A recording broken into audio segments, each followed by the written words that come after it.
존경하는 헌법재판소 재판관님, 국회 소추위원, 국회 법제사법위원장 정청래입니다.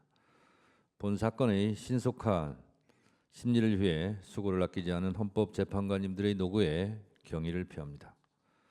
우리나라 국무총리의 지위는 다른 법제와 비교하여 국회의 동의를 얻어 대통령이 임명하는 독특한 구조로 이루어져 있습니다. 이렇게 국무총리라는 지위는 대통령이 직접 임명하는 특성으로 인해 직접 선출되는 대통령이나 국회의원 등 선출직 공무원에 비해 민주적 정당성의 토대는 약한 면이 존재하고, 또 한편으로는 국회의 동의를 얻어 최종 임명하도록 되어 있는 특성으로 인해 다른 임명직 공무원에 비하여는 간접적으로나마 민주적 정당성이 보강되어 있습니다. 그러므로 국무총리라는 지위에 대하여는 보통의 임명직 공무원이 갖는 헌법수호 의무보다 더 강한 주의 의무가 부과되어 있다고 할 것입니다. 우리 헌법상 국무총리는 대통령을 보좌하며 행정에 관하여 대통령의 명을 받아 행정각부를 통할하고, 국무회의 부의장으로서 국무회의 구성과 운영에 관해 대통령을 보좌할 권한과 책임을 부여받고 있습니다.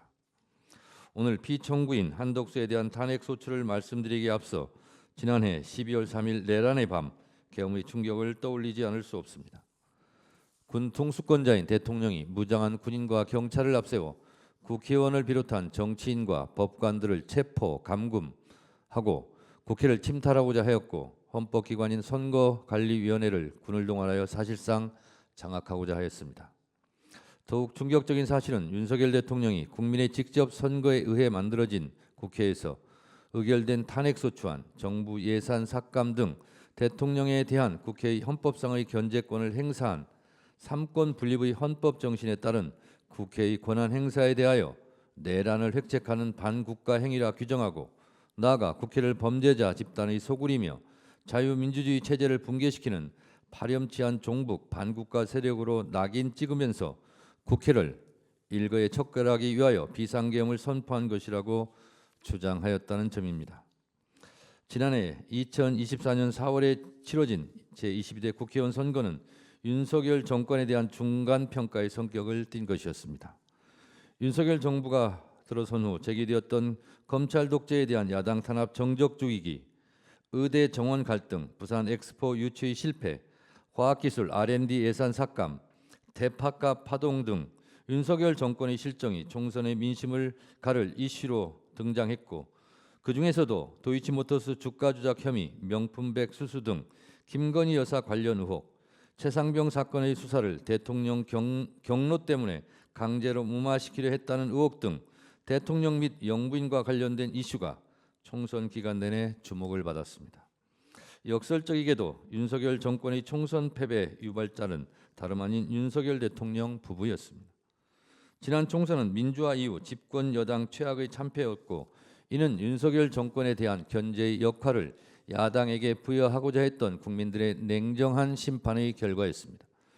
윤석열 대통령의 비상계엄은 국민의 선택으로 만들어진 헌정질서를 군경을 동원해 일거에 무너뜨리고자 했던 총선 민의에 대한 배반이라 아니할 수 없습니다. 제22대 국회가 들어선 이후 국회는 김건희 특검법, 최상병 특검법을 수차례 의결하였는데, 그때마다 윤석열 대통령은 거부권을 행사하였습니다.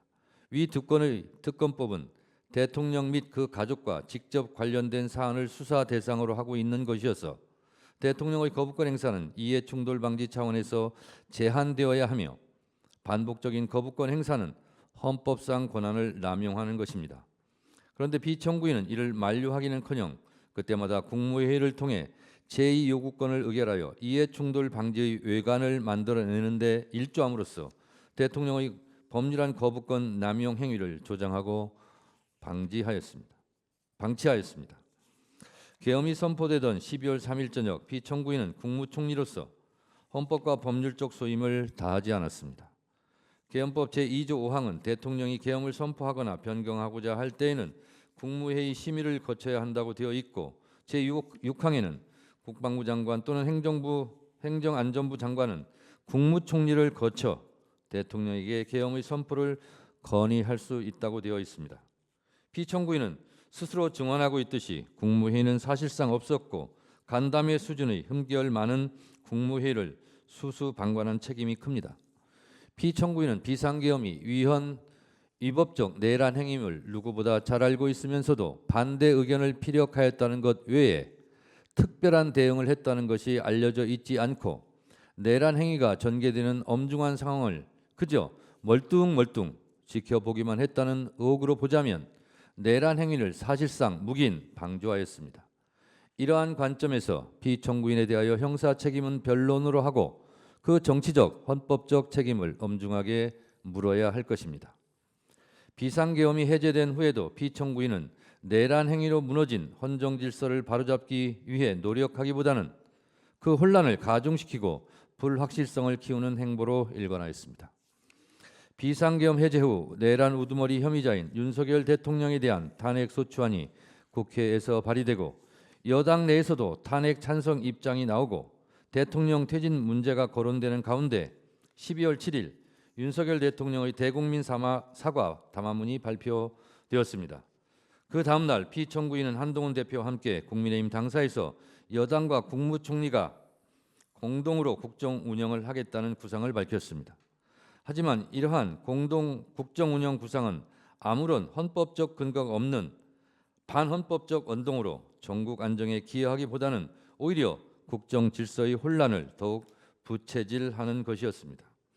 또한 비상계엄 해제 후 내란 주모자 및 가담자들에 대한 검찰 및 경찰의 수사가 본격 개시되는 가운데 대통령으로부터 독립하여 중립성 공정성을 담보할 수 있는 수사를 담당할 상설특검 검사 임명안이 국회에서 의결되었음에도 윤석열 대통령이 특별검사 임명을 거부한 데 이어 대통령 권한대행이 된 피청구인도 국회에서 적법하게 의결된 특별검사 임명안의 효력을 부정하며 특별검사 임명을 거부함으로써 내란 관련자들에 대한 공정하고 중립적인 수사가 진행되는 것을 방해하였습니다. 피청구인에게는 공석이 된 헌법재판관을 임명하여 헌법재판소가 완전체를 구성할 수 있도록 하는 것이 비상계엄으로 무너진 헌정 질서를 회복하고 전국의 안정을 도모함에 있어 가장 중요한 헌법상 의무였습니다. 하지만 피청구인은 이미 여야 합의로 적법하게 선출된 헌법재판관 후보의 임명을 여야 합의가 없다는 이유로 거부하였습니다. 헌법과 국회법 어디에도 여야 합의가 있어야 한다는 규정은 없습니다. 이는 헌법 제49조에서 천명한 국회 의사결정은 다수결로 한다는 헌법적 규정을 망각한 처사입니다.